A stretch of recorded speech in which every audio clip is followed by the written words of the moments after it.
para mim, como eu falei, para mim é uma alegria muito grande sim estar fazendo essa live contigo, cara. Eu já estava já com essa ideia já faz um bom tempo, né? Porque eu particularmente amo e sou apaixonado pelo luteranismo, pela teologia luterana. Hoje em dia, em termos de teologia, assim, eu me considero bem mais luterano do que um dia já fui calvinista, né? Então, para mim é um privilégio muito grande, como você tem, pelo menos na minha rede social, um grande expoente do luteranismo. Eu já estava com essa ideia faz um tempão, cara, de fazer essa live contigo. É um prazer, né, conversar com você. Eu gosto muito desse tema, né? Essa teologia luterana.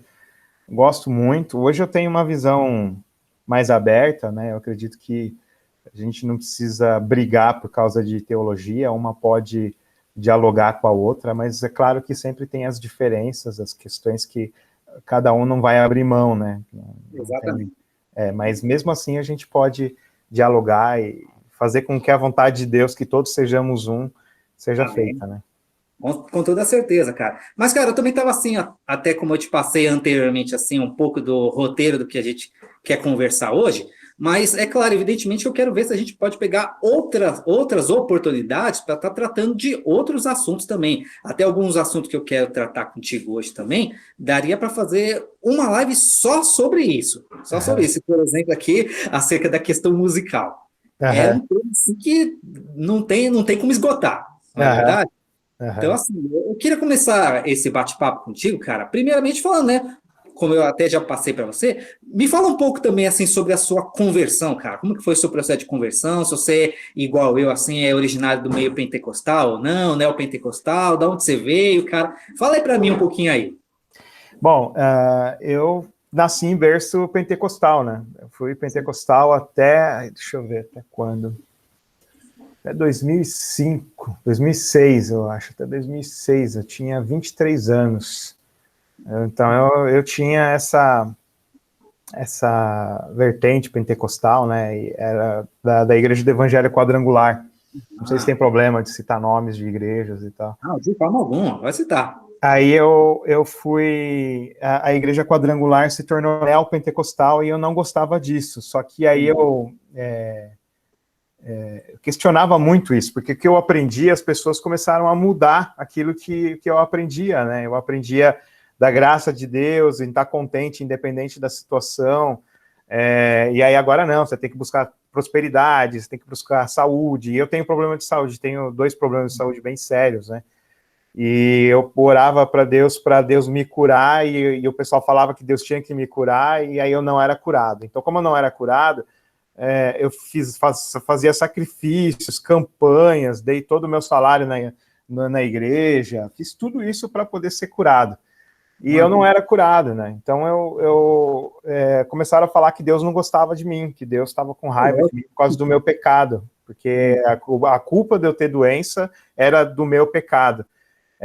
Mas não naquilo que a teologia fala, né, que nós somos frágeis por causa da queda, não tem nada em relação ao pecado original, mas sim ao pecado atual. Diziam que Deus estava me punindo por coisas que eu fazia, né, e era muito legalismo, né, o fato de eu curtir rock, curtir heavy metal e tal, então eles falavam que isso era o pecado porque Deus estava me punindo. E aí eu parei de ouvir, eu fiz tudo, né, e não adiantou, né, e aí, através da minha avó, que é católica, Deus mostrou que ele me ama, né? Quando ela falou para eu me cuidar, para eu fazer os cuidados necessários, porque até aquele momento o pessoal falava que não era para eu obedecer médico, que não era para tomar remédio, que tudo isso era coisa do diabo, né? Falta de fé. Falta de fé e tudo mais. E aí a minha avó que me ajudou muito nessa questão para eu poder me cuidar, né? E minha avó católica. E aí não virei católico, né? Não tem nada a ver com isso. Mas eu comecei a questionar muitas coisas, né, do neopentecostalismo que eu vivia na época, né? E foi um processo muito grande. Passei por algumas igrejas, cheguei a perder a fé, achar que a Trindade era invenção, que a Bíblia era errada. Até o ocultismo eu cheguei a mexer para me encontrar religiosamente, né? Como diz muitos sociólogos, nós somos homo religiosos, né? Nós somos criaturas religiosas, então a gente precisa da religião, né? E aí eu comecei a pesquisar várias religiões, Seixonoye, Testemunho de Jeová, Mormons, várias igrejas. Passei por uma fase bem confusa, assim, querendo conhecer melhor as coisas. E aí eu comecei a perceber que eu precisava me cuidar, que a doença não era Deus com raiva de mim, tinha nada a ver com isso.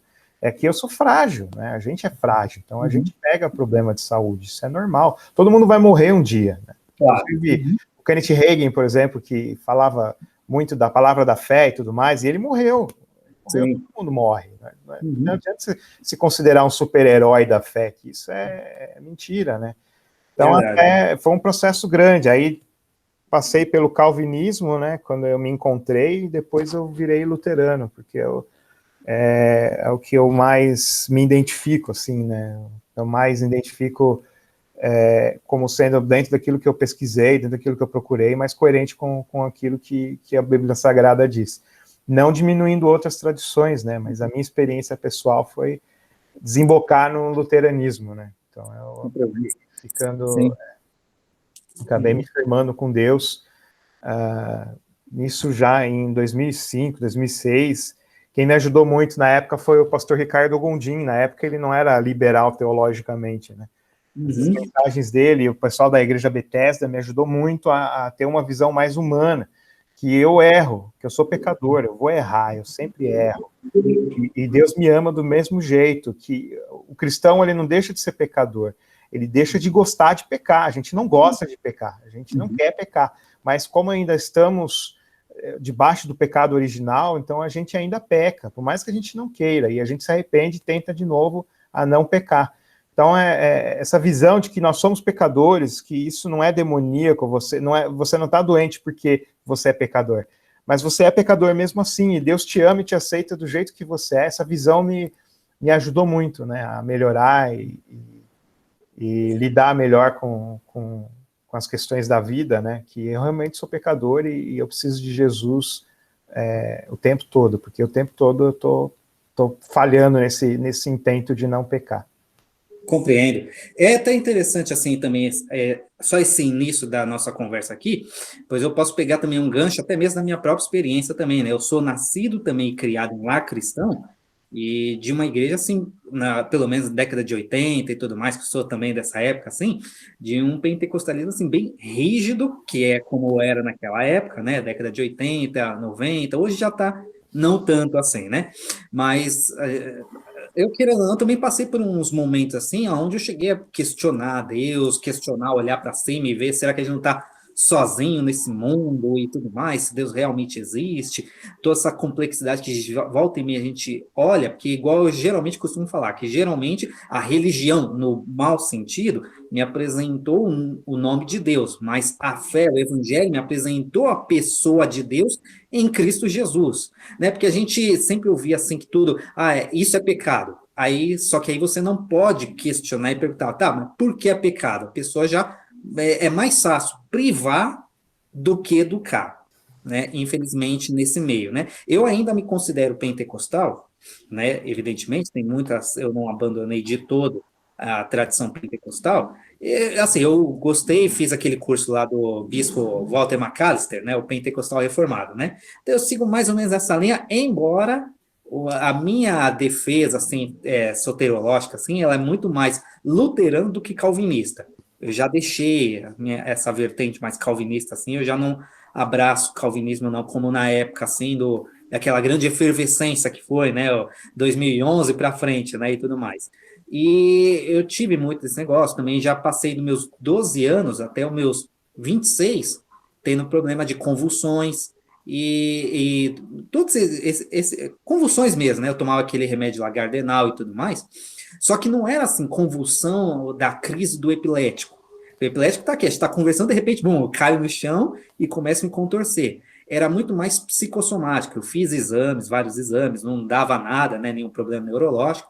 Até que eu fui, busquei ajuda, né? Uma pastora, né, de uma outra igreja, da igreja Renascer, né? Você vê o desespero leva a gente até mesmo a não olhar para as nossas bases teológicas e falar, eu preciso de uma ajuda, preciso de alguma coisa. E ela tinha assim um ministério no qual ela ajudava, infelizmente morreu esse ano, né, vítima do Covid, mas foi um anjo de Deus na minha vida, no qual ela me ajudou a tirar para fora, expor muito dessas questões que eram traumas, medos, e até infundados que eu tinha por causa de religião. Falar assim, não pode isso, não pode aquilo, isso é pecado, mas não dá nenhuma base racional, que dirá bíblica, né? Então aí a gente vai percebendo que a gente vai, pô, mas eu sou crente e eu tô tendo convulsão. Aí você já pensa de tudo, se não é neurológico, é demônio, né? Aí você já fica naquela crise toda e isso só aumenta mais o fardo. Até tem o meu irmão gêmeo, né, o Renato, né? Ele mesmo falava para mim, não precisa orar tanto igual você ora, que meus períodos de oração era loucura. Eu acordava, eu ia orar de 11 até 11h30, meio-dia, meio-dia e meio, 3 às 3h30, 5 às 5h30, 6 às 7 e meia-noite à meia-noite e meia, né? E até eu falar, eu não oro porque eu quero orar, eu oro porque eu preciso orar, porque eu me sentia oprimido, me sentia culpa, um monte de coisa. Aí eu falava, por mais que eu orasse, eu não sentia que era o bastante, né? Até que aí eu fui conhecendo a própria teologia da graça mesmo me ajudou bastante, mas principalmente a teologia luterana também, ela me ajudou bastante nessa questão da justificação pela fé, né? Pela graça, por meio da fé em Jesus Cristo. Aquilo para mim tirou de mim um peso, né, muito grande assim, e me ajudou também nessa minha estrada. Eu falo, hoje em dia, tudo que eu passei me ajuda hoje a conseguir ajudar outras pessoas, nesse sentido também. Então, para mim, eu vejo que tudo isso foi significativo, que pôde me dar bases para hoje em dia eu conseguir ajudar outras pessoas. Eu creio que, no seu caso, também é a mesma coisa. Isso me lembra Lutero, né? Lutero, ele rezava muito, né? Fazia Sim. as orações e tudo mais, e ele não dormia, e ele tinha problema de alucinação também, ele alucinava, e ele via muitas coisas e tal. E aí um dia ele leu O Justo Viverá pela Fé, e aí aquilo abriu, ele falou que como se o céu tivesse aberto as portas para ele. Sim. E aí ele percebeu que o termo justiça de Deus, que ele achava que era uma coisa ruim, porque Deus viria a ser justo e ia puni-lo pelo pecado, ele viu que é um termo bom. Justiça de Deus se cumpre em Cristo.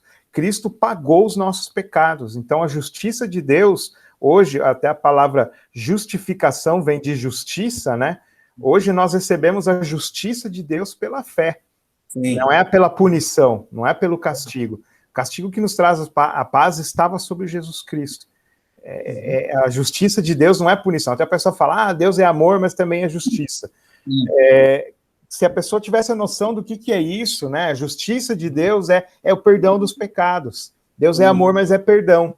Verdade. Quando você fala de justiça, você está falando do perdão dos pecados. E aí você tem essa experiência, né, de que Jesus Cristo pagou nosso preço, e aí hoje, por causa dele, nós somos justificados, nós recebemos a justiça de Deus para viver uma vida cristã, né?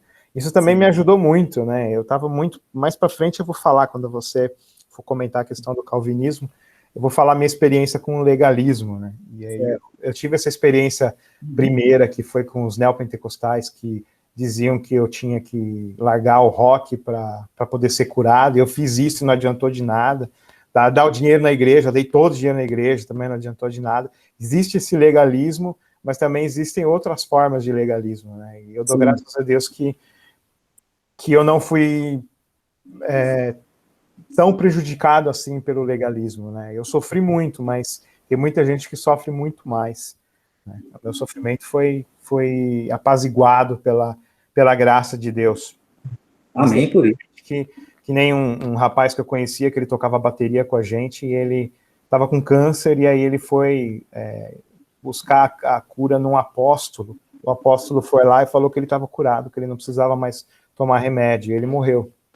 Sim, imagino. Terrível. É complicado, né? Esse legalismo todo.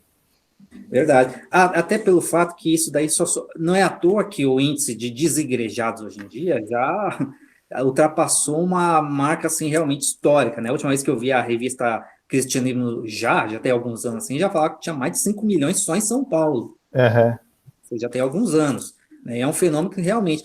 E por conta justamente desse sobrepeso também que coloca, sobrecarga, coloca sobre si só. Só a via de curiosidade também, igual eu falei que eu sofria também, né, de convulsões e tudo mais, quando eu busquei ajuda, fui lá, fui tirando, fui tratando dessas questões minhas, existenciais, eu dou graças a Deus que desde 2009 para cá eu não tive mais crise nenhuma, né? Então eu falo assim, eu dou graças a Deus, porque isso daí para mim eu posso falar. Eu creio em milagre porque minha vida é um milagre. E às vezes você vê, não foi necessário assim uma corrente de oração, um copo d'água em cima da TV, do rádio, não. Foi só necessário uma pessoa que pôde te ouvir, pôde te orientar, pôde orar com você e te guiar ali dentro da Bíblia. Aí que com as suas limitações e tudo mais, né, de uma igreja neopentecostal, mas ali procurou te orientar, te ouvir. Isso daí já se torna significativo, porque as pessoas hoje em dia, os crentes, infelizmente evangélicos, correm atrás muito de misticismo, legalismo, fica amarrado nessa questão, quando não, pula para o outro extremo da teologia reformada e cai num legalismo ainda pior e opressivo, que, na verdade, foi tirar, despir uma roupa para vestir uma outra, né? Exatamente. Esse outro extremo dos reformados, né? Infelizmente, os reformados falam muito de doutrina da graça, sim, mas muitos deles não são graciosos com o próximo. Uhum. São militantes, né? Eles gostam de jogar no inferno, né? Então, você vê grandes nomes aí do meio reformado que gostam de jogar quem não pensa como eles no inferno, né? Então, sim. E a nossa missão como cristão é salvar o próximo, não é mandar a pessoa para o inferno. A gente não tem que ter essa facilidade, essa alegria de mandar as pessoas para o inferno. Não é assim que funciona. Nossa missão é salvar as pessoas, né? Nós temos as chaves do reino para abrir a porta da pessoa, para ela entrar, para ela se tornar uma cristã, para que ela seja convertida. Mas o legalismo faz com que as pessoas queiram a perdição do próximo. Isso é pior do que matar. Com toda certeza. O inferno é eterno. A morte, se eu matar o cara ali e ele tiver Jesus, ele vai para o céu, ele vai viver a vida eterna. Agora, o inferno é eterno. Como é que eu vou desejar a morte eterna para a pessoa? Isso é um ódio extremado, né? Por causa de legalismo. Da graça não expor para a pessoa. Uhum. Então, eu acho meio contraditório essa ideia de doutrinas da graça que manda as pessoas para o inferno, né? Que por causa de mentira. É claro que não é todo calvinista que pensa assim, sim, né? Tem calvinista que é gracioso, que é bondoso com o próximo, que é generoso, mas tem muitos calvinistas, principalmente no mainstream, essa teologia hegemônica aí deles, eles gostam de mandar a pessoa para o inferno por política, por roupa, por gosto musical, por questão acadêmica, qualquer coisinha é motivo de mandar a pessoa para o inferno, né? Isso é complicado. Até como diria o próprio Zygmunt Bauman, né, ele fala sobre a questão do amor líquido, a gente pode ver que o amor cristão também ele costuma ser muito líquido, né? Você adiciona uma pessoa, você fala, pô, Tiago Surian, pô, ele ali é luterano e tudo mais. Vou lá, adiciono ele. Aí eu vejo só a primeira postagem lá assim, ou anti-bolsonarista, ou qualquer coisa assim, falando assim, que não é por uma questão ideológica que a pessoa vai pro céu, eu já vou lá e te descurto. E já te condeno e já te mando pro inferno também. Essa semana aconteceu com os cristãos progressistas, né? Até a gente que se dizia amigo, porque eu sou contra a violência como forma política, né? Eu acho que nesse ponto eu sou pacifista, que nem o Martin Luther King, o Mahatma Gandhi e outros aí. Eu acredito que política você se faz com diálogo, com democracia. Eu sou fanático pela democracia, eu acredito que tem que ser democrático. Quando se fala em política, tem que ser democrático, não pode ser impor. Eu sou contra os neocalvinistas, por exemplo, porque eles querem impor o que eles pensam na política, e eu sou contra os progressistas black bloc que usa da violência para fazer isso. A gente não tem que desejar o mal do próximo, nem do Bolsonaro, a gente não pode desejar o mal, a gente tem que orar e pedir a Deus o bem para ele, né? E aí o pessoal me cancelou, me atacou, até amigos fizeram exposed lá, colocaram meu nome lá para dizer que eu não sigo Jesus porque eu sou contra a violência, só porque Jesus derrubou lá as bancas lá dos vendilhões do templo. Aí eles falam, não, se Jesus praticou a violência, a gente tem que praticar. E isso é uma exegese muito cruel do texto bíblico, né?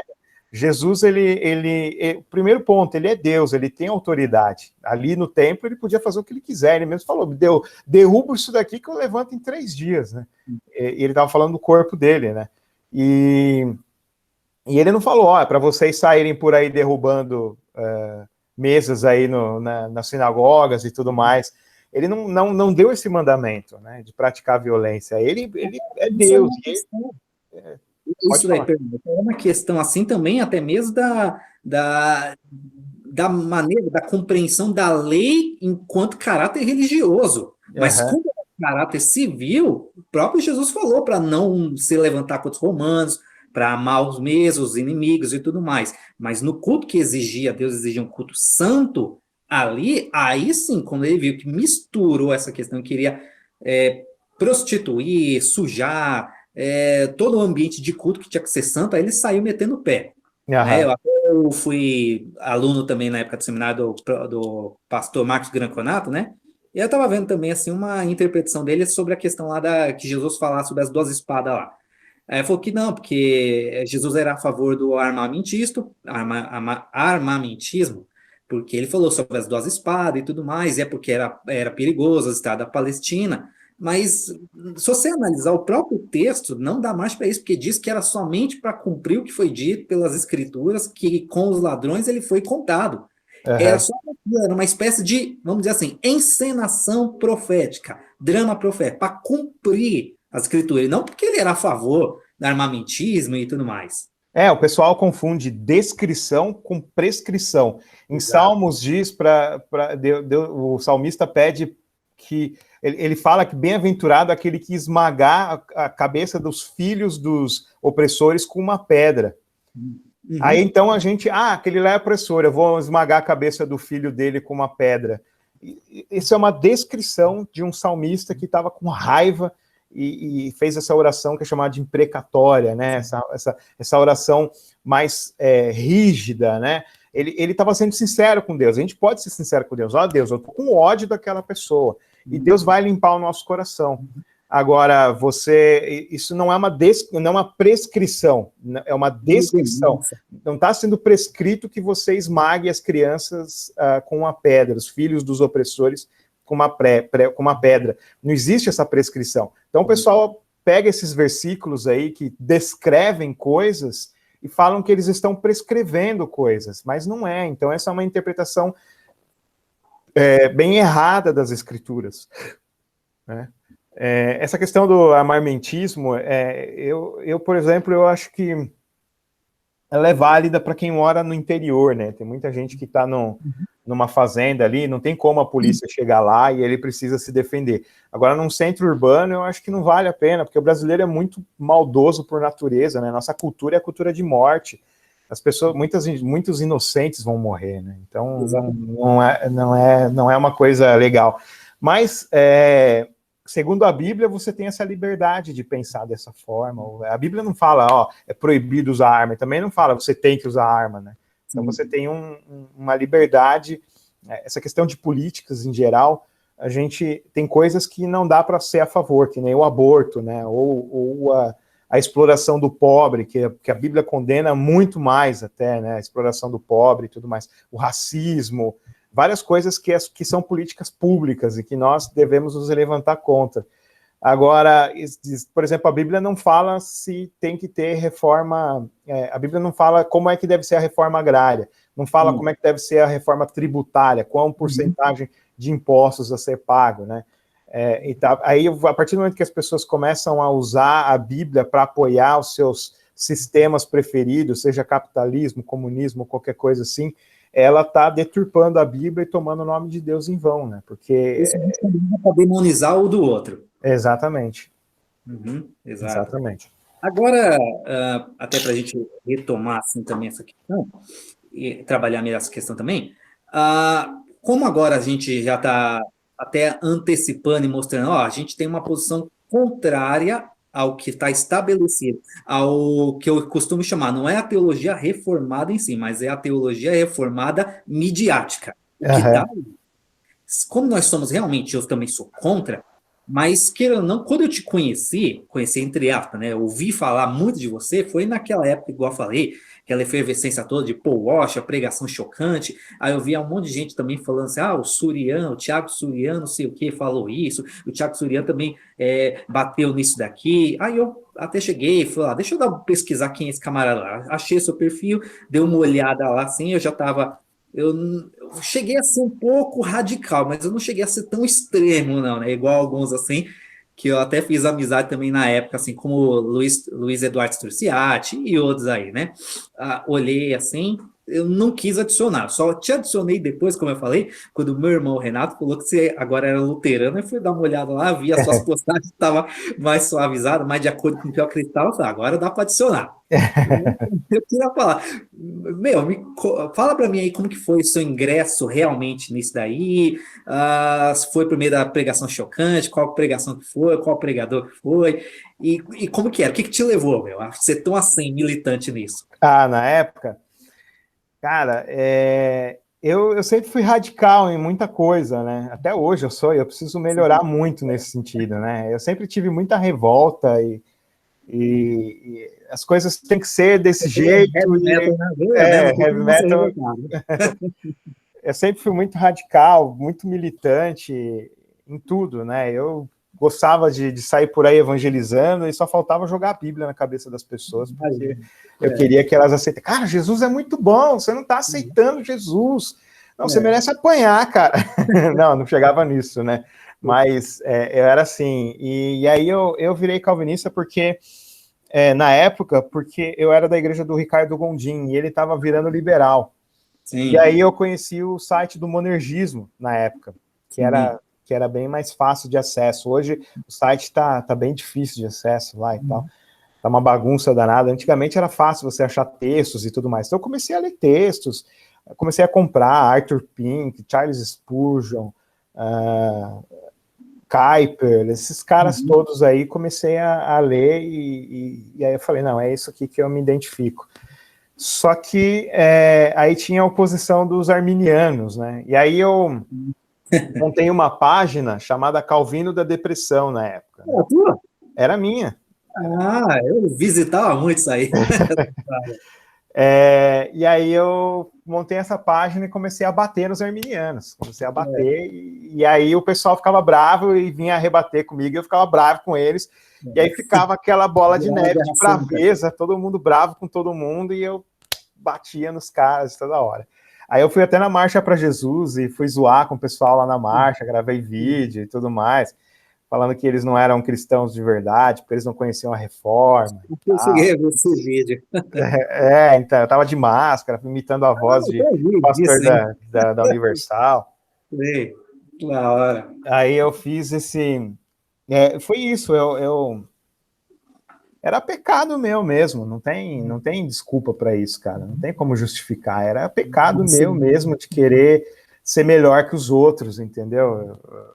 Só o fato de ser calvinista, eu sou melhor que o arminiano, sou melhor que o neopentecostal, tudo. Era meu sentimento na época, né? Só que aí apareceram pessoas dentro do calvinismo que se achavam melhores do que eu, e começaram a me bater, né? E aí começou esse legalismo em torno de política. Você tem que ser de direita, de extrema direita, na verdade, para ser cristão de verdade. E eu via racismo, exploração do pobre, eu via muitos pecados na extrema direita e falava, não quero saber disso não. E aí o pessoal começou a me esculachar por causa disso. Na época eu não era nem de esquerda nem de direita, eu era centro. Hoje eu estou voltando para o centro também, porque a esquerda tá complicado, o pessoal está muito violento, né? Eu não gosto de violência, eu tô indo mais para o centro mesmo. Mas aí eles não aceitavam, você tem que ser de extrema direita, se você não for de extrema direita, você não é cristão de verdade. Aí tinha os teonomistas, que são um grupo que eles acreditam que o governo deve adotar as leis mosaicas, as leis do Pentateuco. Só que não do jeito que elas são reinterpretadas segundo o líder deles, que já é falecido, que é o John Rosas Rushdoni. E aí ele escreveu Institutes of Biblical Law, né, Institutos da Lei Bíblica, que ele faz toda a reinterpretação da lei de Deus, e aí as pessoas acham que aquilo lá tem que ser colocado no governo. E isso envolve pena de morte para homossexuais e pena de morte para hereges. Então, segundo eles, se o governo tivesse fosse teonomista, eu deveria ser morto porque eu sou herege, porque eu não aprovava a extrema direita, então eu deveria ser herege. Isso me fez questionar, porque muitos calvinistas, a maioria dos calvinistas, infelizmente, estão nessa. Mesmo os calvinistas progressistas, eles também querem impor a visão deles, e aí eles usam a Bíblia para isso, eles deturpam a Bíblia, tanto os calvinistas conservadores quanto os calvinistas progressistas, né? Não todos, né? Mas a maioria usa a Bíblia, reinterpreta a Bíblia para impor aquilo que eles acreditam. E aí eu não consegui me encaixar nisso, né? E aí eu comecei a ver que, pela falta de humildade deles em conversar, eles não queriam conversa, eles queriam briga. Eu vi que eu era dessa forma também com os outros. Não, eu sou assim também, eu também me acho melhor que os outros. Eu também não sou aberto para conversa, eu também quero saber da briga, eu tenho que impor a minha visão para os outros. E aí aquilo me fez pensar em muita coisa, né? E aí eu até pensei em ser desigrejado na época, só que tinha uma igreja luterana lá perto de casa. E aí eu comecei a frequentar. Não me acostumei no começo com a liturgia, né, que é bem católica, né, e aí eu achava muito estranho, pastor de batina, fazer oração virada para o povo, de costas para o povo, né, ele vira de costas para o povo e faz a oração. Eu achava muito estranho isso, mas aí com o tempo eu fui me acostumando e vendo que, conhecendo a história da liturgia, né, eu vi que é uma coisa boa, que tem seus significados. Eu conheci os significados, as coisas, comecei a gostar desse tipo de coisa. E aí eu ganhei um livro de concórdia, ganhei o Sumário da Doutrina Cristã, que é uma teologia sistemática luterana, e ganhei o volume 5 das obras de Lutero, que fala de política. E a visão política de Lutero é muito legal, muito legal. A visão de dois reinos, de você ajudar as pessoas, ser generoso com as pessoas e tudo mais. E aí ele questiona a questão do mercado, né? Ele fala que o mercado não deve controlar a economia porque os empresários, os mercadores são iníquos, né? E, por outro lado, ele fala que não deve ter muita interferência do Estado nos mercadores, porque senão atrapalha o lucro deles. Então, ele previa uma visão equilibrada nessa questão da economia, né?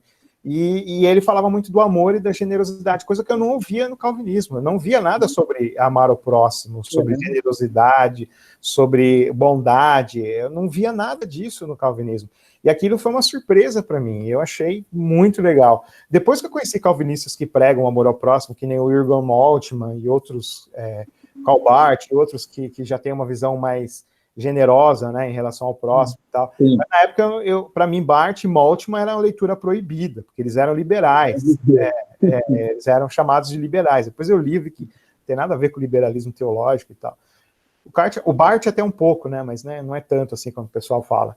E aí eu me senti muito atraído por essa visão de amar o próximo, né, e a questão dos sacramentos, de que Deus faz tudo, Deus vem até nós através dos sacramentos e tudo mais. Então eu comecei a me interessar muito nesse sentido, e eu fiquei mais tranquilo em relação à teologia, em relação ao próximo, para que eu pudesse tratar bem o próximo e não ficasse me sentindo melhor que as pessoas. Pelo contrário, né? Eu tenho que servir e não dominar. Claro. Agora é interessante que até mesmo você falou que você sempre teve essa questão de revolta, essa militância toda, mas o bom é que nós vemos assim que a graça de Deus te levou, não te tirou isso, não anulou esses traços de personalidade. Você só reorientou, só tem uma reorientação a partir do evangelho, para você poder militar agora a partir das escrituras, assim, naquilo que é correto, aquilo que é coerente, aquilo que é bíblico, aquilo que é a fé cristã histórica, né, trazido das escrituras, patrística, reforma e tudo mais, assim. Isso aí eu acho fantástico aí no seu testemunho, e também que a gente percebe nas suas postagens também. Eu acho que o melhor para o futuro é olhar para o passado. Muita coisa de hoje já foi vivida por outros, né? Então, a gente olhar a patrística, a teologia medieval, gosto muito do Bernardo de Claraval, gosto muito do Boécio e outros teólogos, do Duns Scotus também, e outros teólogos da Idade Média, né? E a patrística também tem muita coisa. A patrística é limitada, o pessoal lá não tinha acesso à Bíblia, não é que nem hoje que a gente tem Bíblia no celular, né? A Bíblia era caro, era manufaturada, né? Era escrita à mão, não tinha imprensa, e muitos pais da igreja não tinham acesso a todos os livros da Bíblia, e mesmo com poucos livros da Bíblia, eles produziram muita coisa legal, então eu acho que quer se desenvolver para o futuro, olha para o passado. Sim. O passado vai te ajudar muito, vai dar um empurrão bem melhor para você. Aliás, até eu sei assim, que pelo menos na minha época, assim, dentro da minha caminhada, assim, o que me salvou também disso, de ser tão beligerante, vamos dizer assim, biblicamente, na época, assim, do calvinismo e tudo mais, foi na época, assim, que até mesmo foi na matéria de história, lá com o professor Marcos Granconato também, ele falava sobre história eclesiástica, ele contou, dentro de seus personagens, a história de São Francisco de Assis.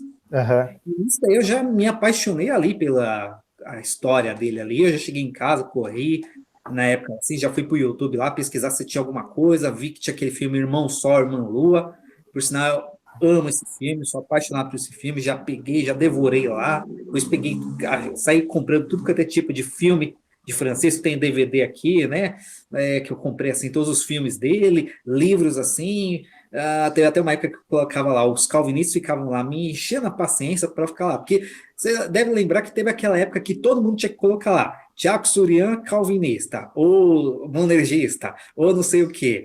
Aí ficava todo mundo, muitos calvinistas amigos lá, ficavam, Renan, você tem que se posicionar, você tem que falar o que você é, você tem que se posicionar, porque não dá para fugir de rótulo, rótulo é tudo, porque se você não está com a gente, você é nosso inimigo. Tinha alguns que falavam dessa forma, então você tem que colocar lá, Renan Vitor calvinista, ou monergista, qualquer coisa, você tem que se rotular. Eu falei, não vou fazer isso não, isso é besteira, isso é tolice, rótulo não quer dizer nada não, eu não quero ficar separado dos meus irmãos, é arminiano, mas pode estar errado nos pontos teológicos que eu discordo, mas não é meu inimigo. Ah, não, você tem que se posicionar, você tem que não sei o quê. Fala, tá bom, então eu vou dar um rótulo. Até foi na época que eu coloquei, Renan Vitor, irmão menor.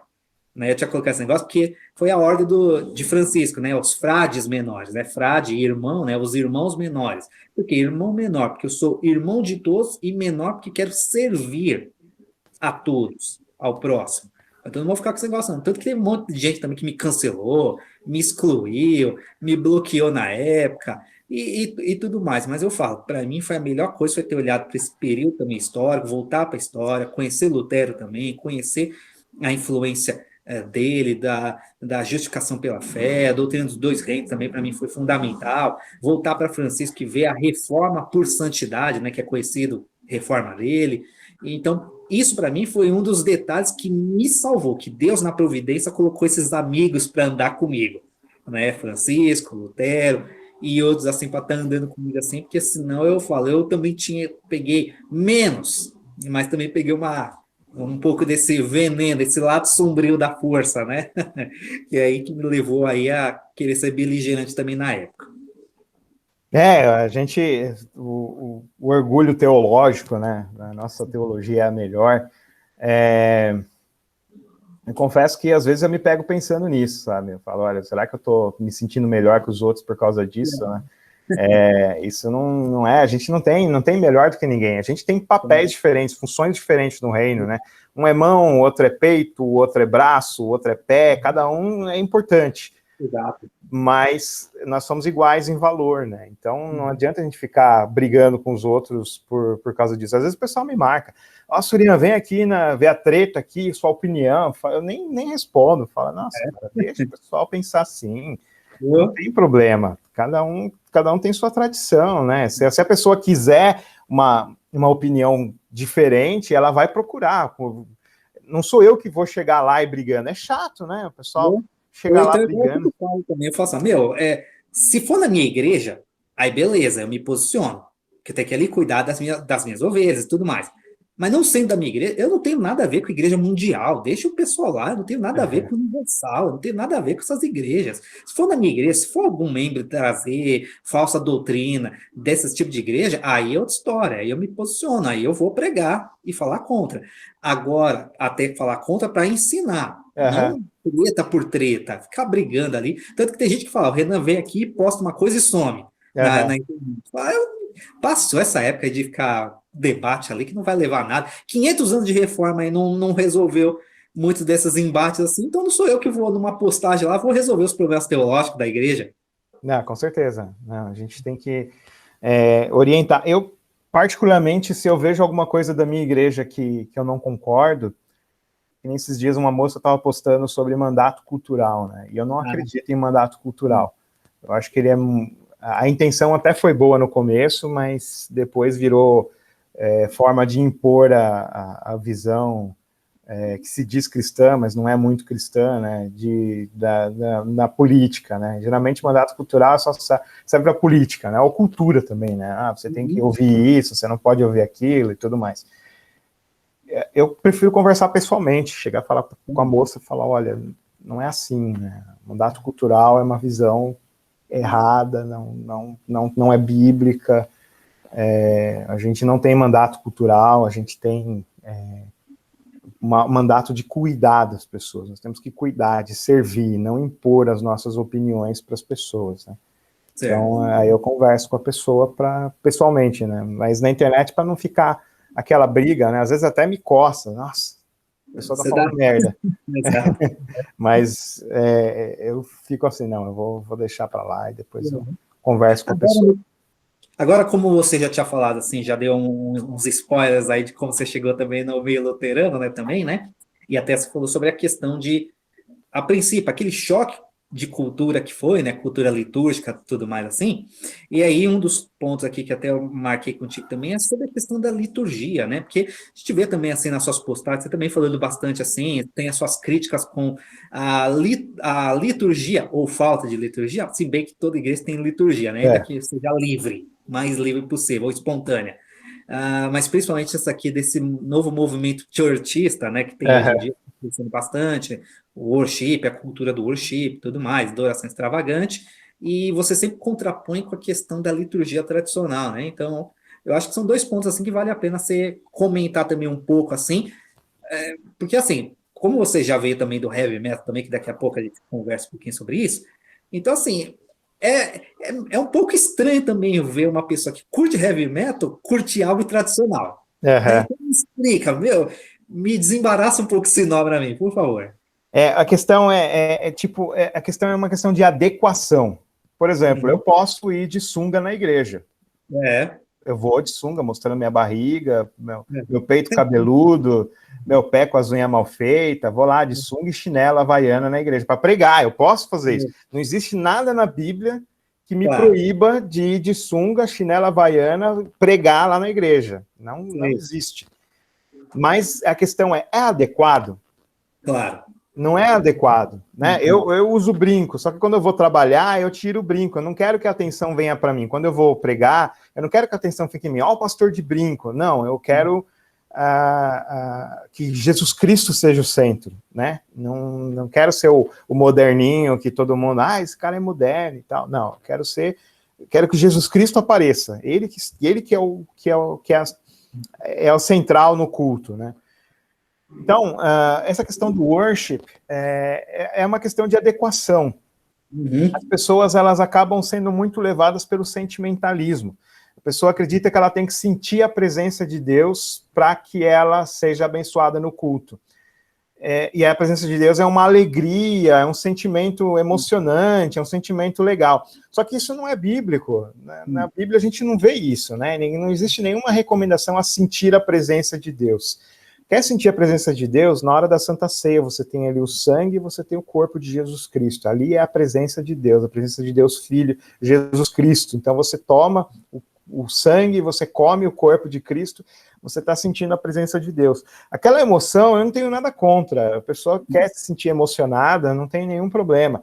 Só que o problema é que as pessoas vinculam a fé a isso. Se você não sente a presença de Deus, não sente aquela emoção, não sente aquela vibe, aquele sentimento gostoso e tal, você não tem fé, ou você não está sendo abençoado, você está em pecado e tudo mais. Então, o worship, ele incentiva esse tipo de cultura. Então, eu acho que se você tirar essa ideia de que é obrigatório ficar com a mãozinha para o alto, chorando, essas coisas, não, quem quiser faz, quem não quiser não faz. Se a pessoa quiser ficar sentada ali, prestando atenção no culto, então não tem nenhum problema, entendeu? É que nem eu gosto de heavy metal, né, mas na hora do culto eu não vou tocar heavy metal no louvor, porque a ideia não é o pessoal se divertir. O culto não precisa ser também um velório. Eu gosto de culto bem velório mesmo, né? Eu gosto de culto que eu fico prestando atenção e tal. Mas não precisa ser. Você pode ter umas músicas mais animadas, só que elas têm que ser adequadas ao culto. Tem que ser adequadas. Se vai pregar uma cultura de sentir a presença de Deus através da emoção, eu acho inadequado, porque a pessoa vai vincular a fé a isso, e aí ela não sente aquela emoção, ela acha que ela está mal na fé, que ela está fraca, aí que nascem os desigrejados também, as pessoas que não sentiam mais aquele sentimento, sei lá, tá com depressão, tá com ansiedade, ou tá preocupado com alguma coisa e tudo mais, e aí não consegue sentir a presença de Deus. Ela vai se sentir culpada por causa disso. Ela vai se sentir mal. Então, o meu problema não é o ritmo da música, ou o estilo, nem nada. O meu problema é a cultura que isso traz, fazendo com que a pessoa... Eu não gosto de estilo, eu acho estilo horrível. Mas, se eu for pastor de uma igreja que quer tocar worship, nós vamos conversar. Vou falar, olha, tudo bem, nós vamos tocar, mas para com esse negócio de levantar a mão para o alto e fechar o olho. Mas você vai prestar atenção na letra, tem que ser uma letra boa. Se for essas letras, lindo és, não vai rolar. Não vai rolar, tem que ser uma letra boa, e a pessoa vai ter que prestar atenção naquilo que ela está cantando. Ela tem que ser alimentada pela palavra de Deus, né? A palavra de Deus que é o grande centro, não é o sentir a presença de Deus. Se a pessoa sentir emoção por causa da música, eu sinto emoção ouvindo doom metal, eu gosto. Não tem nada contra a emoção. Se ela sentir emoção no meio do culto, mas aquilo não é presença de Deus. Presença de Deus, a presença de Deus Filho é o pão e o vinho. É o pão e o vinho. Ali nós sentimos a presença de Deus. E a nossa fé não depende da nossa emoção. A emoção, você pode não se sentir emocionado no dia, mas Deus está contigo. É aquilo que a gente crê, não é aquilo que a gente sente, né? Então, não é por vista, é pela fé. É pela fé que nós vivemos. Então, eu prefiro que não se toque o worship, mas se tocar, tem que ser uma coisa conversada para que todos entendam que aquilo não é presença de Deus. A emoção não é a presença de Deus. A emoção é uma coisa bonita, tem seu lugar, mas não é a presença de Deus. A presença de Deus, ela está em todo lugar, mesmo que a pessoa não... Deus está presente, ele está presente, não precisa do worship para se fazer presente. A pessoa tem ciência da presença de Deus, mesmo que ela não sinta nada, mas ela esteja sentada observando o culto, entendeu? Então eu acho assim, e outro problema do worship é a exclusão dos mais velhos, né? Você coloca a música lá para todo mundo pular e tudo mais, e os mais velhos? O ritmo para jovem, né, como eles falam. Só para jovem, e os mais velhos, como é que fica? Você exclui da igreja por causa disso? Então tem que ser uma coisa que todos possam participar. Por isso que eu gosto dos cantos congregacionais. Seja no Inário, a gente tem um cancioneiro muito legal chamado Louvai ao Senhor, tem um outro cancioneiro chamado Celebrar, isso na IELB, né, a igreja que eu faço parte, a Igreja Evangélica Luterana do Brasil. E eles têm músicas muito boas, então eu acho que já é o suficiente para fazer o culto, né? Mas se for para pegar uma ou outra música de worship, tem que ser bem avaliada, para que todos possam participar e para que as pessoas não achem que isso é presença de Deus. A presença de Deus está em todo canto. E nós vemos Cristo no pão e no vinho. Até porque, assim, essa cultura, como a gente está falando aqui também, essa cultura do sentir, dos sentimentos, da percepção da presença de Deus, ela pode realmente, assim, militar contra a pessoa, ser realmente uma pedra de tropeço, um laço para a pessoa. Por exemplo, eu tenho até um amigo, né, que ele é de outra igreja, dessas igrejas bem pentecostais assim, né, de bairro e tudo mais, aquelas igrejinhas pequenas, né, que você já sabe que vai de tudo, vale tudo, né? e é extremamente legalista, então você já sabe como que é. E ele mesmo estava conversando uma vez comigo, porque ele começou a trabalhar, e o trabalho dele é à noite. E aí ele começou a ter crise de fé, falando que, eu não vou estar no culto e tudo mais, como é que vai ser isso daí? Será que eu tô esfriando na fé? Eu falei, não, peraí, você tem que ter uma coisa, você pode não estar no templo, no culto, mas você está no trabalho em Cristo. Então não fica desanimando, porque até mesmo essas percepções de queda, de esfriamento na fé, muitas das vezes é percepção que a pessoa tem por causa justamente assim de uma falta, uma fé desorientada da palavra. Então, você está você tá no trabalho, você está trabalhando, você está trabalhando em Cristo, para a glória de Cristo, quer seja comer, beber ou fazer qualquer outra coisa, faça tudo para a glória de Deus, então você está lá trabalhando, então fique lá e quando tiver oportunidade de folga, férias, vá para a igreja, vá cultuar. Mas lá faça o seu trabalho, chegou em casa, tem a oportunidade de ir para um culto num outro dia, vá no outro dia. Se não tem no dia de folga e não tiver culto, ou fique em casa, veja alguma pregação, tire um momento devocional, ou qualquer outra coisa, mas se vincular de fato que a minha espiritualidade, a minha fé depende de estar num culto, ou depende de uma percepção de presença, ou qualquer outra coisa, isso é enganoso e pode realmente, assim, muitos cultos, você sabe, no meio pentecostal, são efervescentes, tem aquela percepção toda, mas quando você vai analisar friamente, assim, você vai analisar a letra dos cantos, você vai analisar a pregação, você vai analisar tudo que é falado, você vai ver que Deus não está lá. O homem é que está no centro. Aquele culto foi para o homem, aquele culto foi para algum ídolo com o nome de Jesus. Só não é Cristo, não tem a presença dele. Tem percepção, tem arrepio, mas não tem presença de Deus de fato. Com certeza.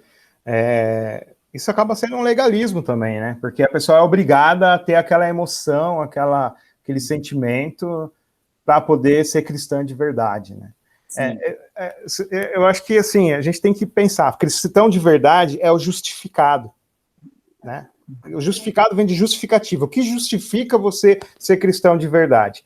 É sentir a presença de Deus, é votar no tal político, é ser de tal pensamento político, para ser tal pensamento teológico. Ou seja, a justificação se torna pelas obras. As obras. Né? Então, muita gente que prega a justificação pela fé acaba caindo na justificação por obras também. Ser cristão de verdade, ser justificado como cristão, é pela fé, pela graça de Deus. Então, é aquilo que a gente crê, não é aquilo que a gente sente, não é aquilo que a gente vê. Né? É aquilo que a gente crê. E crer é fazer uma aposta, a gente aposta. Às vezes, a gente vai apostar numa coisa, a gente tem toda a chance de perder a aposta, mas a gente aposta porque a gente confia que vai dar certo. E crer é a mesma coisa, existem muitos elementos que vão contra você porque você crê em Jesus Cristo, mas você aposta em Jesus Cristo, você sabe que ele está certo, você sabe que tudo que ele prometeu ele vai cumprir. Por mais que o mundo negue, por mais que o mundo vá contra, por mais que o mundo, ou até mesmo os próprios cristãos se levantam contra você, você mantém a aposta. Não, eu aposto em Jesus Cristo, eu confio nele. Né? A fidúcia, eu confio em Jesus Cristo. E é isso que nos justifica como cristãos, é somente a fé. E é algo que você vê que é tão radical, a justificação, que muitas das vezes ela nos coloca realmente até mesmo contra todo um sistema, e na verdade vários sistemas teológicos, vários sistemas denominacionais e tudo mais assim, que tem coisas boas, anunciam a graça de Deus, mas em certa medida cada um dos sistemas, vertentes e tudo mais, carrega um pouco de legalismo, quando principalmente diz que você só pode ser cristão se você seguir determinada vertente, se você seguir, até mesmo, igual eu costumo sempre falar, o problema é que muitas das vezes a gente quer formar um batista e não um cristão, um presbiteriano um e luterano, não exatamente. um pentecostal, principalmente quando você fala que para ser cristão, você tem que ser assim, você tem que acreditar no batismo com o Espírito Santo, com evidência de falar em língua, senão você não é crente e principalmente não é cheio do Espírito Santo. Você já criou um legalismo. Né? Enfim, todas essas questões que a gente coloca como essenciais, fundamentais para ser, realmente nos afasta do que é de fato ser o cristão. Né? Com certeza. É essa questão, né, que eu falei do legalismo, né, que a gente a pessoa começa a colocar essa ideia, não, tem que ser luterano, tem que ser batista, tem que ser presbiteriano. Isso é sectarismo, né, cara? Isso é sectarismo. A pessoa tá tratando a igreja como se fosse uma seita.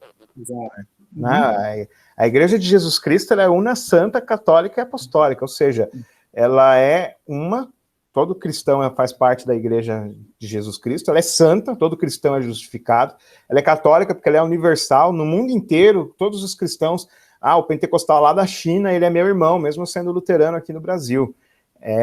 E ela é apostólica porque ela é a doutrina dos apóstolos. A doutrina dos apóstolos foi ensinada e nós temos essa doutrina até hoje, nós seguimos essa doutrina.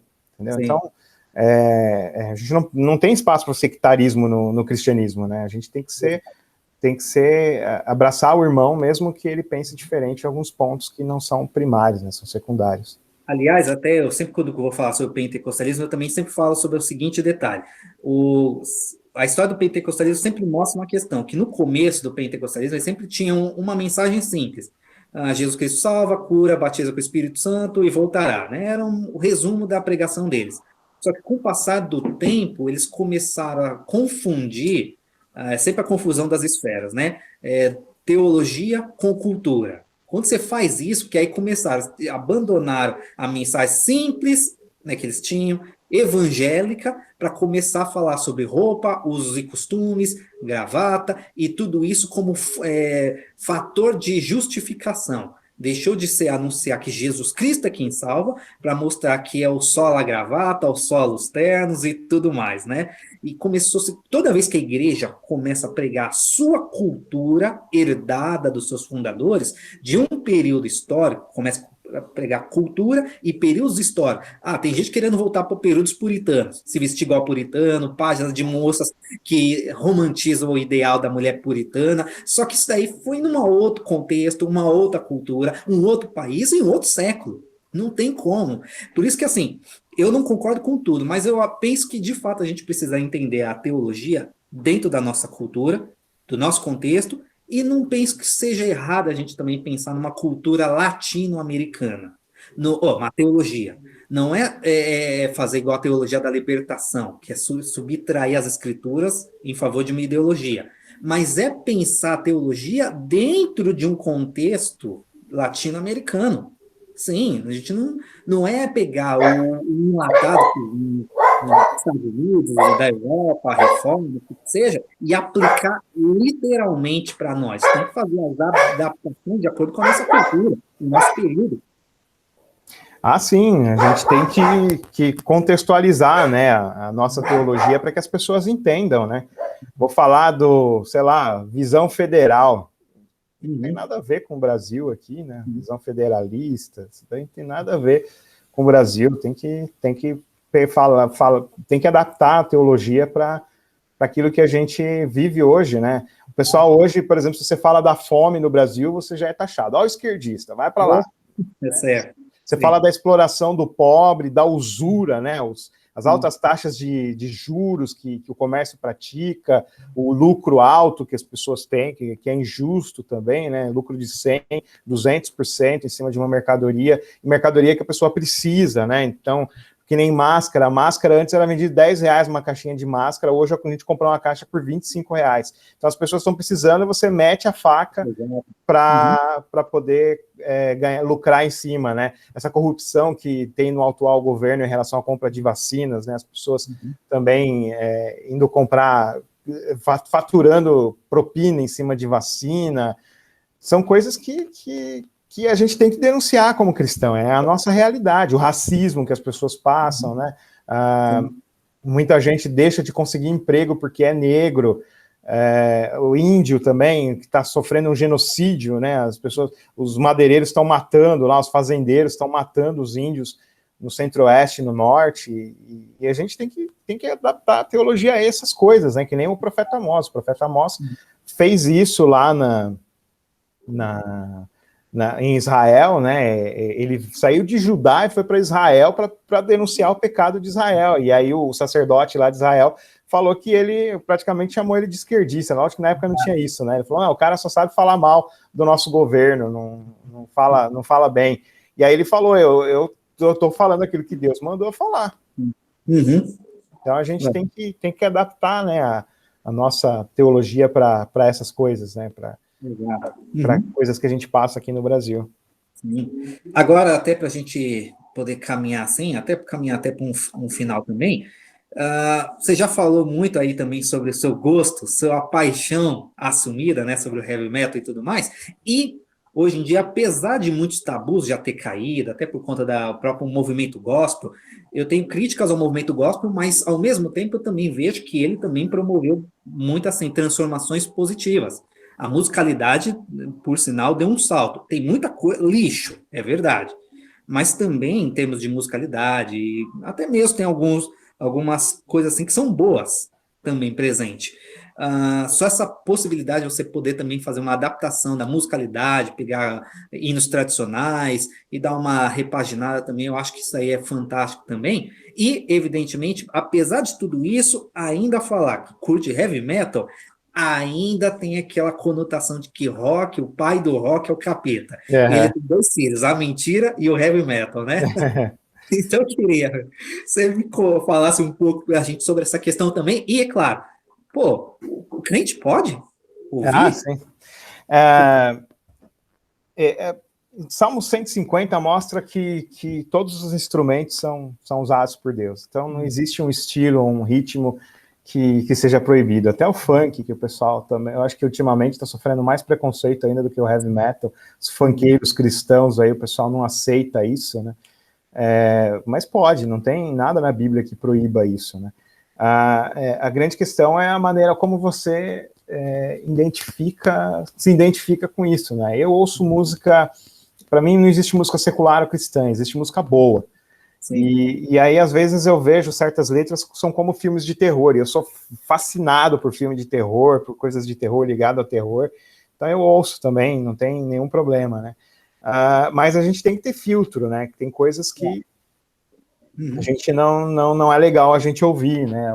Que nem o funk proibidão, que fala de sexo, essas coisas, né? Então a gente não vai ouvir por causa da nossa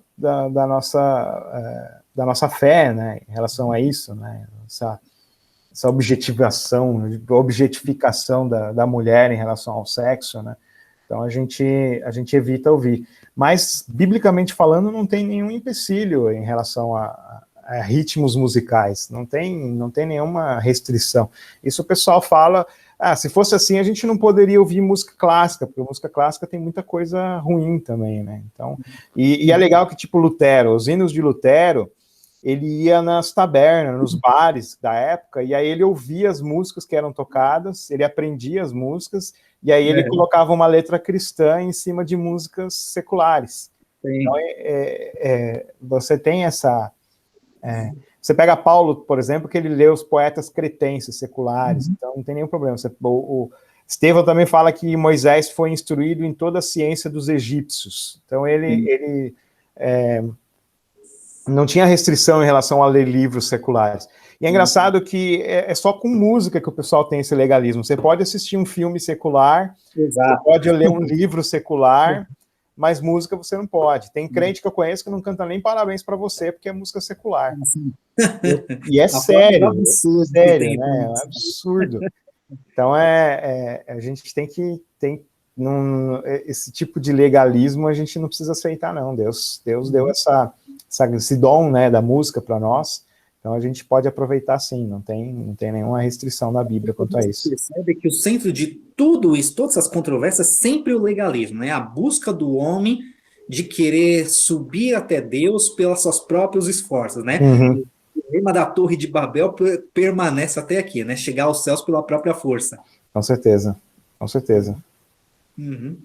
Porque ainda mais, e também se tratando dessa questão também do heavy metal, assim também, que principalmente no meio evangélico, pentecostal e neopentecostal, que consegue ser um pentecostalismo caducado, né, tem igrejas que é totalmente voltado só para o dinheiro, mas tem igrejas que não, que tem a questão da teologia da prosperidade, mas o foco todo é uma santidade que é muito mais ascetismo religioso do que santidade bíblica mesmo, né? E aí, então, a música mesmo que Davi cantava é só worship.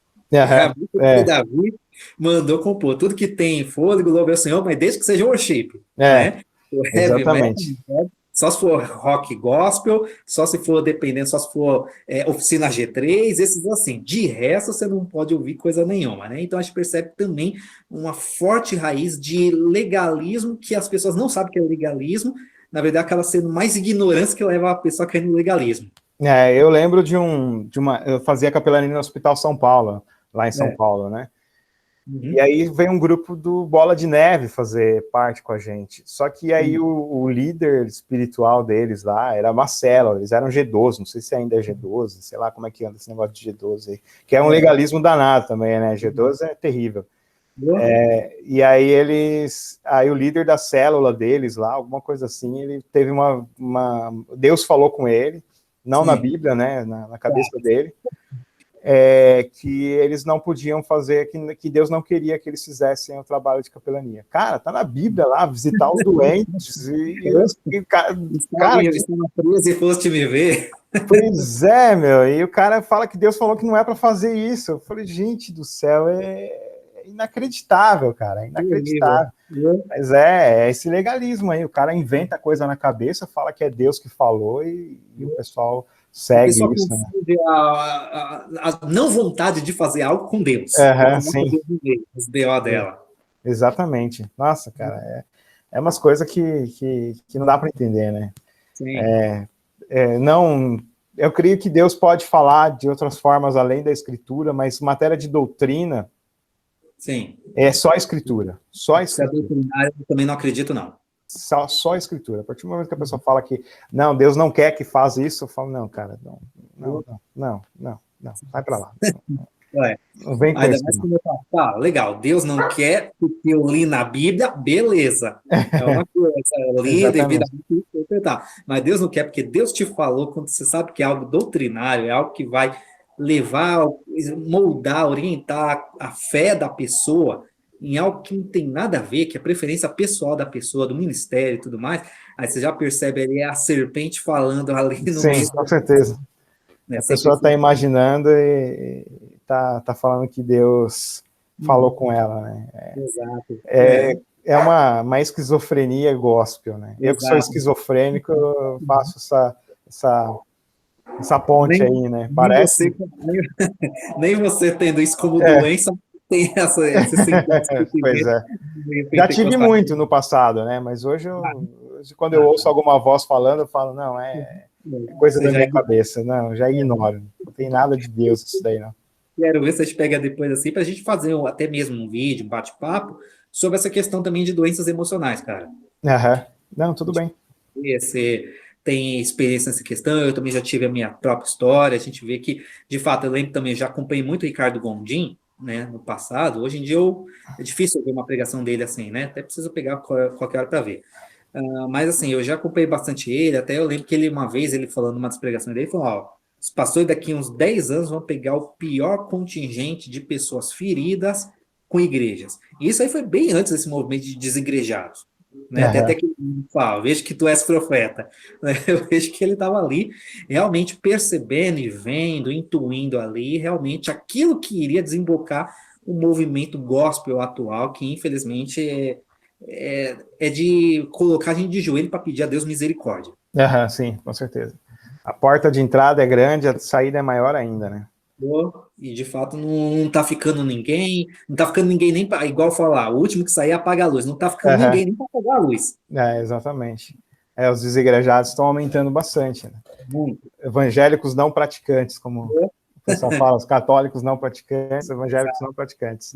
Eu nunca pensei que meus 36 anos de crente, né, ainda que não convertido, mas iria chegar a esse ponto de ver esse tipo de acontecimento, de evangélico não praticante. Quando eu era criança, eu via muito católico não praticante, mas chegar a essa fase de ver evangélico não praticante é realmente algo assim para preocupação, Aham, né? sim. E aí, mas ao mesmo tempo também é bom porque a gente percebe uma coisa, está tendo um monte assim, de retorno de pessoas voltando para teologias mais históricas, igrejas mais históricas. Alguns, claro, estão voltando para o catolicismo, mas alguns se Aham. voltando para igrejas luteranas. igrejas presbiterianas, igrejas batistas, né? O ressurgimento do calvinismo, ele trouxe mais bagunça do que reforma, mais deforma do que reforma. Mas, ao mesmo tempo, com agora assentando-se tudo assim, eu vejo com esperança que é um território bom, assim, também, para a gente poder, igual tem o filme do Paulo VI, né? Por sinal, sou apaixonado por esse filme, eu assisto quase que sempre. Eu e o Renato, a gente assiste direto. E uma coisa que ele pega aqui no filme, que é tratada ali, é sobre a missão de evangelização dele. E até ele fala sobre a missão de evangelizar como se Cristo ainda nunca tivesse sido conhecido. E eu vejo que é o cenário que a gente enfrenta, assim, percebe no nosso cenário brasileiro atual. Todo mundo conhece a mensagem da reforma, então, está difundida, mas muitos reformados não vão para a igreja, fica só assistindo Paulo Júnior e esses pregadores assim, né? Mas não vão, critica a igreja, condena a igreja, ataca a igreja, mas eles mesmos não vão, não congregam, não participam e tudo mais. Então, realmente a gente percebe a necessidade de se voltar a falar de Cristo, não da cultura, não da vertente, o calvinismo é evangélico, não. Fale de Cristo como sendo o evangelho, para poder dialogar com essas pessoas que já conhecem a fé cristã. Não, com certeza. O problema é que essas igrejas, tem muitas igrejas, que nem a Presbiteriana do Brasil e a Convenção Batista Brasileira, elas se aliaram ao governo atual. Sim. E aí, pessoal, e eles estão perseguindo quem não apoia o governo atual. E isso está sendo uma sangria muito grande na igreja deles, né? Você pega a Confissão Luterana, já é o contrário. Eles são contra o governo atual e eles sempre criticam o governo atual. Aí o pessoal que é a favor do governo atual sai da igreja também por causa disso. Então, esse envolvimento de igreja com política e esse LB que eu falei é a Igreja Evangélica de Confissão Luterana no Brasil, para quem não conhece. É uma igreja que eles têm uma administração progressista, enquanto a Presbiteriana do Brasil e a CBB tem uma administração conservadora, e eles se envolvem com política. E aí o pessoal está saindo fora da igreja, está se sentindo desigrejado por causa disso. Então eu acho que o cenário não está muito bom agora, né? Mas eu acho que pode melhorar, se eles pararem com essa adesão à política, né, e falar mais de Jesus do que de política. Eu acho que pode melhorar, e aí eles vão receber mais membros, mais desigrejados, do que produzir desigrejados como eles têm feito ultimamente. Coisa que eu acho meio difícil, justamente pela agenda de poder conservadora, né, que a gente percebe que a igreja está totalmente, igrejas aí, pentecostais, tradicionais, históricas, comprometidas com essa questão. O que no passado é ecos do vamos ganhar o Brasil para Cristo, hoje já é ganhar o Brasil para instituir, para a agenda da bancada evangélica. Mas sempre foi assim, cara. Eu lembro nos anos 90 que eu ouvia muito isso de ganhar o Brasil para Cristo. A gente fazia a Marcha para Jesus, por exemplo, falava muito disso, de ganhar o Brasil para Cristo.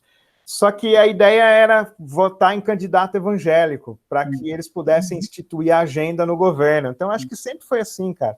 Talvez na década de 60, quando saiu até a igreja, o Brasil para Cristo, talvez eles tinham uma outra ideia de conversão do Brasil. Mas desde os anos 90, a ideia sempre foi essa, ganhar poder em nome de Jesus. Eles importaram isso dos Estados Unidos, né? Os americanos começaram a vir aqui, Benny Hinn, Kenneth Hagin, outros começaram a vir aqui para o Brasil. Não sei se o Kenneth Hagin veio para o Brasil, né? Mas eu lembro do Benny Hinn, do Morris Cerullo, e de outros que vieram aqui para o Brasil, o Randy Clark e todo, eles trouxeram essa agenda, né, de domínio, teologia do domínio, para as igrejas pentecostais, que quando viraram neopentecostais, elas trouxeram essa agenda de teologia do domínio, né, e até as tradicionais hoje têm essa agenda também de teologia do domínio.